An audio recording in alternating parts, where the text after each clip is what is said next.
3. Attack by stratagem.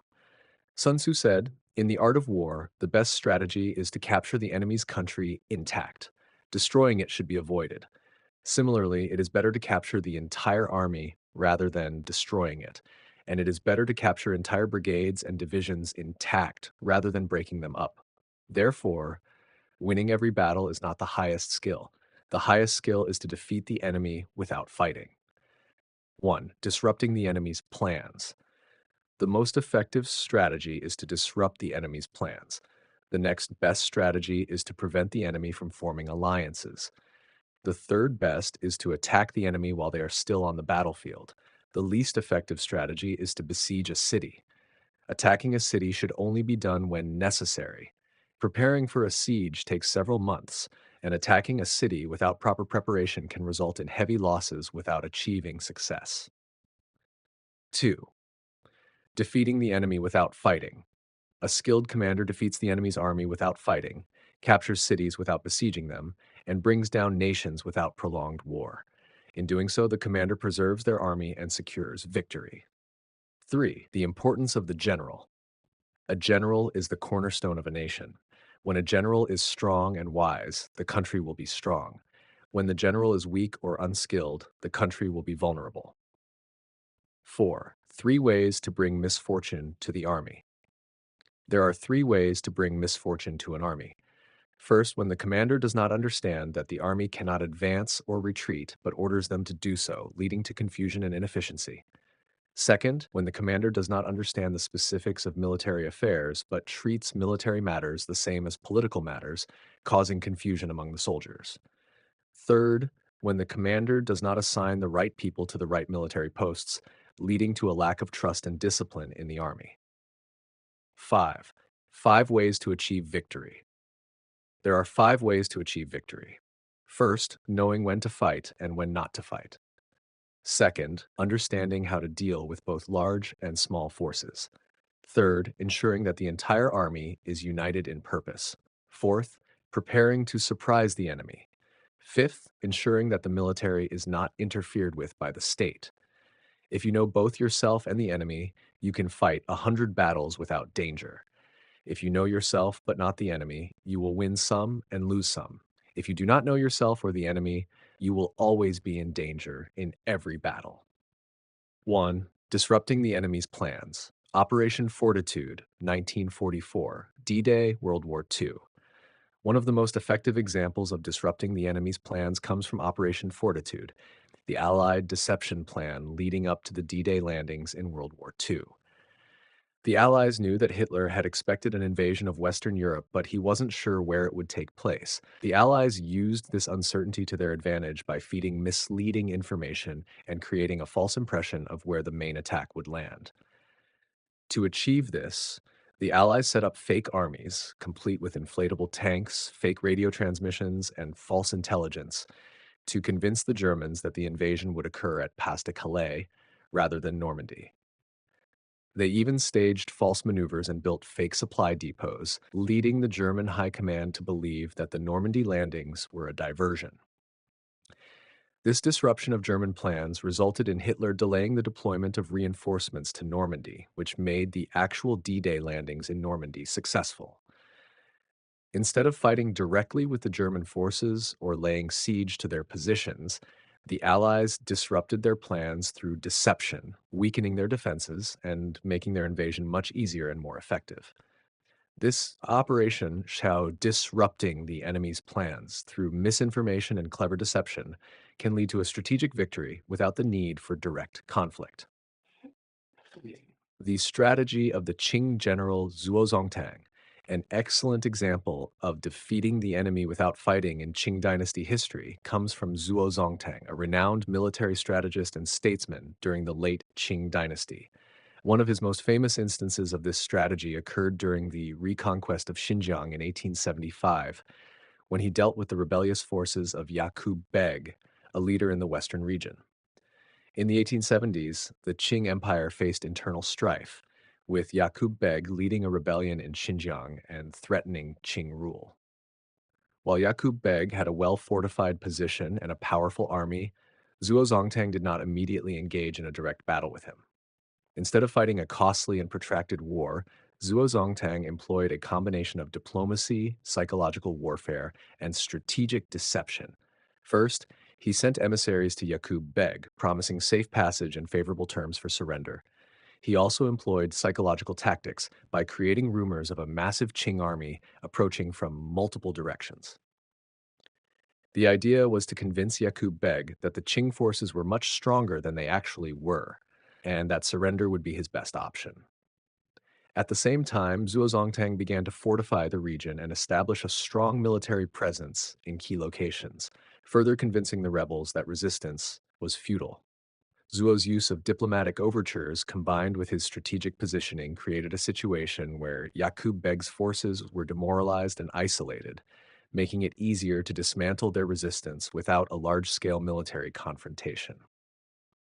In the end, Yaqub Beg, realizing that further resistance would lead to his destruction, surrendered to the Qing forces in 1877.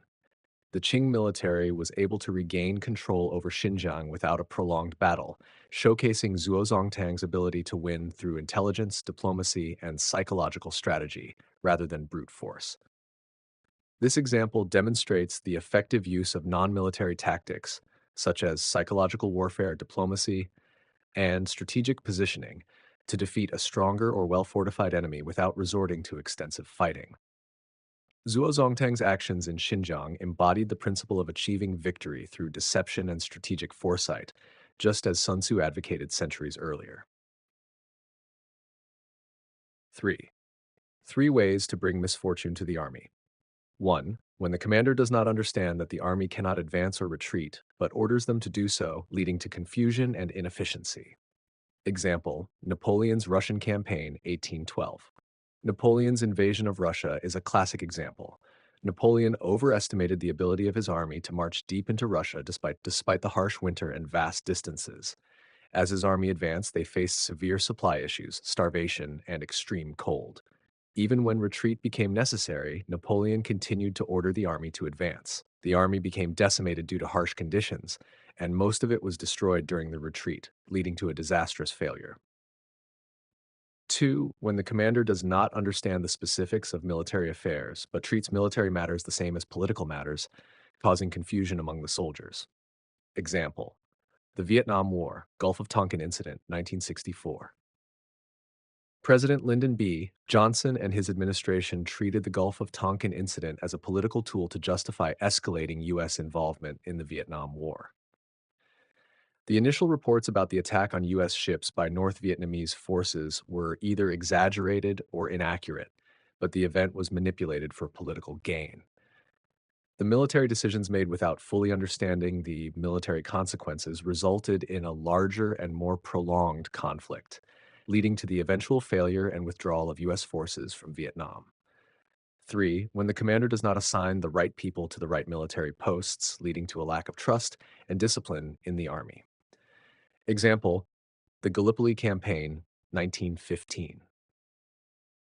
The Gallipoli Campaign during World War I is a prime example of poor leadership and mismanagement. The British and French forces assigned commanders who were not well suited for the task. Some of the senior officers lacked the experience in amphibious warfare, and the commanders were unfamiliar with the local geography. These poor leadership decisions hindered the formation of an effective strategy and led to the failure of the campaign. The British and French forces suffered heavy losses, and the campaign ended in disaster. There are 5 ways to achieve victory. 1. Knowing when to fight and when not to fight. Example, Battle of Kursk, 1943, World War II. The Battle of Kursk was a large confrontation between Germany and the Soviet Union. The Soviets anticipated the German attack and strengthened their defenses, waiting for the right moment. They did not rush into battle, but instead carefully timed their counteroffensive after exhausting the German forces. By delaying the engagement and choosing when to fight, the Soviets were able to turn the tide in their favor. This example shows how knowing when to fight and when not to fight is crucial in achieving victory. 2. Understanding how to deal with both large and small forces. Example, Battle of Agincourt, 1415, Hundred Years' War.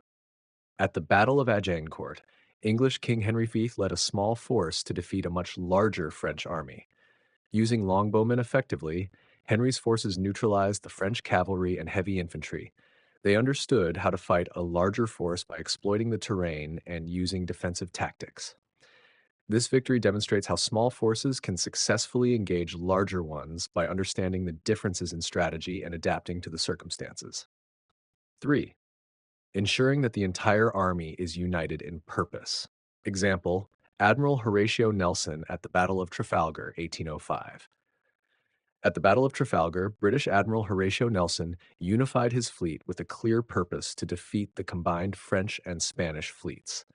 Nelson's leadership ensured that his entire fleet operated in a coordinated manner, with each ship and sailor understanding their role.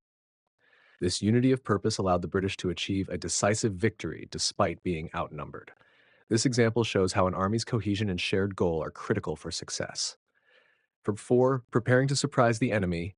Example, Alexander the Great at the Battle of Gaugamela, 331 BC. Alexander the Great achieved a remarkable victory over the Persian Empire at the Battle of Gaugamela by using surprise tactics. Although the Persians expected a conventional battle, Alexander feigned retreat to lure the Persian forces into a vulnerable position. He then struck with a devastating counterattack, catching the enemy off guard. This example illustrates the importance of preparing to surprise the enemy and how it can decisively impact the outcome of a battle. 5.